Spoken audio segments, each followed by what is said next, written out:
DRDO defence research and development organisation நமது பாதுகாப்புத்துறை சார்ந்த ஆராய்ச்சி நிறுவனம் மிக சிறந்த ஒரு திறனை பெற்றிருக்கிறது. அதானது சாதனை படைத்திருக்கிறது என்றே சொல்லலாம்.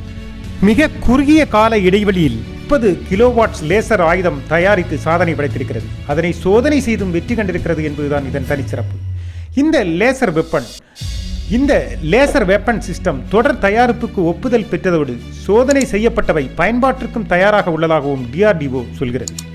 இந்த லேசர் ஆயுதத்தால் 5 கிலோமீட்டர் தூரத்தில் உள்ள ஹெலிகாப்டர் மற்றும் ட்ரோன்கள் போன்றவற்றை சுட்டு வீழ்த்த முடியும் என்பதுதான் இதன் தனி சிறப்பு. 8 டன்னிற்கும் கீழ் எடை கொண்ட இந்த தளவாடத்தை தரைப்படை மற்றும் விமானப்படைக்கு உதவும் வகையில் பெரிய ட்ரக்குகளில் இணைத்து இதை பயன்படுத்த முடியும் என்பதும் இதன் சிறப்பில் ஒன்றாக சொல்லப்படுகிறது. அதுபோல போர் கப்பல்களிலும் இதனை பொருத்தி பயன்படுத்த முடியும் என்பதுதான். எலக்ட்ரோ ஆப்டிக்கல் அல்லது இன்ஃப்ராரெட் சென்சார் லேசர் சிஸ்டம் அடிப்படையில் இயங்கும் இவை 360 டிகிரி வரை சுழன்று இயலும். இதன் சிறப்பு என்னவென்றால், இந்த சென்சார் சிஸ்டங்களால் மிக துல்லியமாக இலக்கை குறிவைத்து செயல்பட இயலும் என்பதால் மிக துல்லியமாகவும் விரைவாகவும் எதிரி அல்லது இலக்கை தாக்க இயலும் என்பது இதன் தனிச்சிறப்பாகவும் சொல்லப்படுகிறது. கூடவே ஜாம் கம்யூனிகேஷன், கண்ட்ரோல் சிக்னல்கள், ட்ரோன்கள் இயக்குவதற்காக சேட்டலைட்டிலிருந்து வரும் சிக்னல்களை நிலைநிறுத்தவும் பாதுகாப்பளிக்கவும் இந்த லேசர் சிஸ்டத்தால் இயலும் என்று சொல்கிறார்கள். கையாளவும் இடமிட்டு இடம் கொண்டு செல்லவும் 30 கிலோவாட்ஸ் லேசர் ஆயுதமான இதை எளிதாக பயன்படுத்த முடியும் என்கிறார்கள். இதை சாலை வழி, ரயில் வழி, நீர் வழி, ஆகாயம் வழி என எந்த வழியிலும் இதை மிக எளிதில் இடமிட்டு இடம் கொண்டு செல்ல மிக எளிதாக இருக்கும் என்றும் கையாளவும் மிக எளிதாக இருக்கும் என்றும் சொல்கிறார்கள்.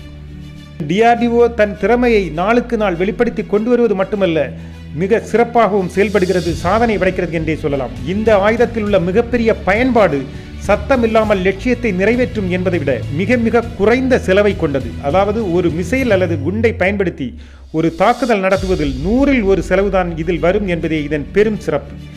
பறக்கும் ஒரு விமானத்தை வீழ்த்த சில நேரம் பலமுறை தாக்க வேண்டி வரலாம். அப்போது பல குண்டுகள் இழப்பு வரும். ஆனால் இது எந்த அதிக செலவும் இல்லாமல் குறி தவறினால் கூட நேராக லைட் அடிப்பது போல அடித்து அழித்துவிட முடியும் என்பது இதன் வெற்றி. மட்டுமல்ல, DRDO இப்போது 300 கிலோவாட்ஸ் பவர் கொண்ட புதிய லேசர் ஆயுதத்தை தயாரித்துக் கொண்டிருக்கிறது. செமி சூப்பர்சோனிக் மிசைல்களை தாக்க சக்தி கொண்டதாக இது இருக்கும் என்றும் சொல்கிறார்கள். ஆக கூடிய விரைவில் அவையும் சோதனை செய்யப்பட்டு பயன்பாட்டிற்கு வரும் என்று எதிர்பார்க்கிறார்கள். அதானது 100 ரூபாய் ஒரு குண்டை வைத்து பயன்படுத்தும் போது ஏற்படும் செலவை விட 1 ரூபாயில் இந்த வேலை முடிந்துவிடும் என்று சொல்கிறார்கள் என்பதுதான் இதன் மிகப்பெரிய வெற்றி.